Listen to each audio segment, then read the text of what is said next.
Hello students, जैसा कि हमने अपनी लास्ट क्लास में पढ़ा था कि प्लानिंग की लिमिटेशंस क्या होती है। आज हम इस टॉपिक को कंटिन्यू करते हैं प्लानिंग प्रोसेस के साथ। प्लानिंग प्रोसेस किस तरीके से काम करता है।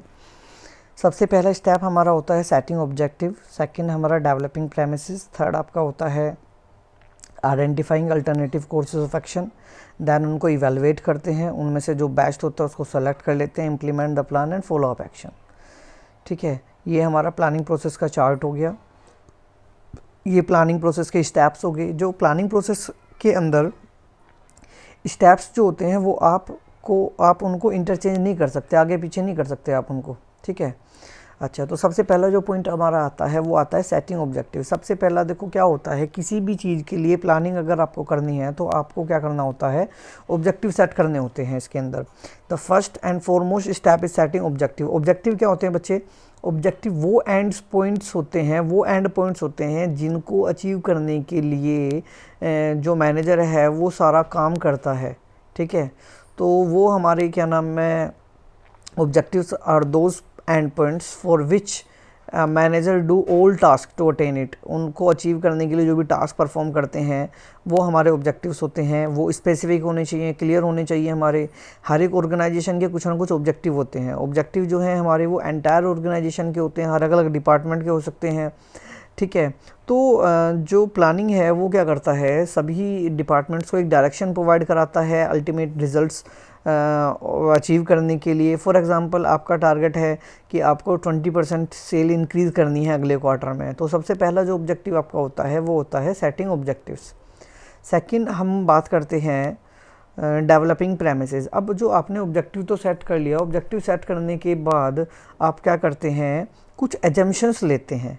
प्रेमिसेस का मतलब क्या है, एजम्पशंस ले रहे हो रिगार्डिंग फ्यूचर को लेके, क्योंकि प्लानिंग फ्यूचर को लेके कर रहे हो तो उसके लिए आप कुछ एजम्पशंस लेके चल रहे हो। प्रेमिसेस आर द बेस, वो बेस होते हैं जिसके बेसिस पे आप प्लान बना रहे हो। फोरकास्ट हमारी टेक्निक है गैदर करने की इन्फॉर्मेशन को। तो जो कॉमन फोरकास्ट है हमारे वो मेड करते हैं हम to find the demand of product की डिमांड निकालने के लिए कि भाई गवर्नमेंट पॉलिसी में चेंज होगा तो क्या होगा हमारा, तो हम कुछ एजम्पशंस मान लेते हैं। ठीक है, तो assumptions about the future environment of a business are known as planning premises. उसको हम प्लानिंग प्रेमिसेस कहते हैं जो आप एजम्पशंस मेड करते हैं।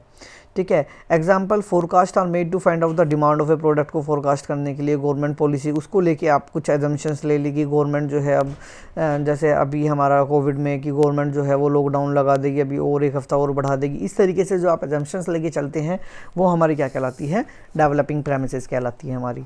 अब आपने क्या करना है, identifying alternative courses of actions. आपके साथ जो अल्टरनेटिव्स अवेलेबल हैं उन अल्टरनेटिव्स को आपको आइडेंटिफाई करना है कि आप अपने ऑब्जेक्टिव्स को किस किस तरीके से अचीव कर सकते हैं।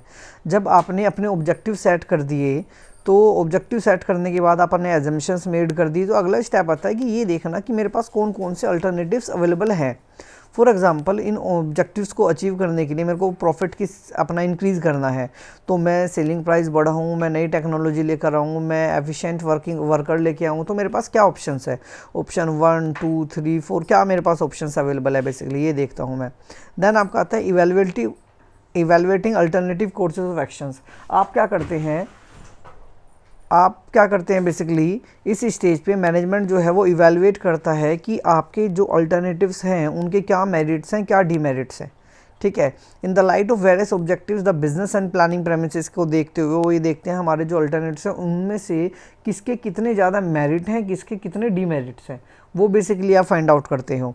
ठीक है, देन सेलेक्टिंग एन अल्टरनेटिव। उसके बाद क्या करते हैं, जो भी बेस्ट होगा हमारा, हमने जो पिछला जो पॉइंट था उसमें हमने देखे किसके ज़्यादा बेनिफिट है, कम आपके डीमेरिट्स हैं, तो उनमें से जो बेस्ट होगा जिसके ज़्यादा से ज़्यादा मेरिट और कम से कम डीमेरिट होंगे उसको आप सेलेक्ट कर लोगे। The best plan is adapted and implemented.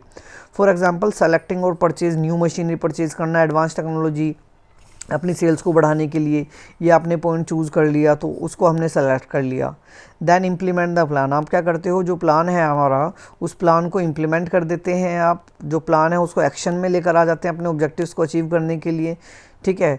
अच्छा जी, उसके बाद हम बात करते हैं फॉलो अप एक्शन। नेक्स्ट जो पॉइंट आता है हमारा, उसके अंदर फॉलो अप एक्शन क्या है कि जो भी आपने इम्प्लीमेंट करने के बाद यहीं पर ही प्लानिंग ख़त्म नहीं हो जाती। एनवायरनमेंट में जो भी चेंजेस आ रहे हैं, उन चेंजेस को इम्प्लीमेंट आपको करते रहना है to see whether the plans हमारे जो इम्प्लीमेंट हुए हैं वो सही से काम कर रहे हैं, नहीं कर रहे हैं, या एनवायरनमेंट में कोई चेंजेस आ रहा है तो उनको मुझे अडेप्ट करना है। तो these are the steps which we have to perform while planning. Planning को परफॉर्म करने के लिए आपको 7 स्टेप्स को फॉलो करना पड़ता है। तो ये इतना इम्पोर्टेंट क्वेश्चन है एग्ज़ाम में, हमारा डायरेक्ट क्वेश्चन आ जाता है कि explain the steps involve in the planning process, कि आपके कौन कौन से स्टेप्स हैं जो कि प्लानिंग प्रोसेस के अंदर इन्वॉल्व रहते हैं हमारे। ठीक है। नेक्स्ट जो टॉपिक होगा हमारा वो हम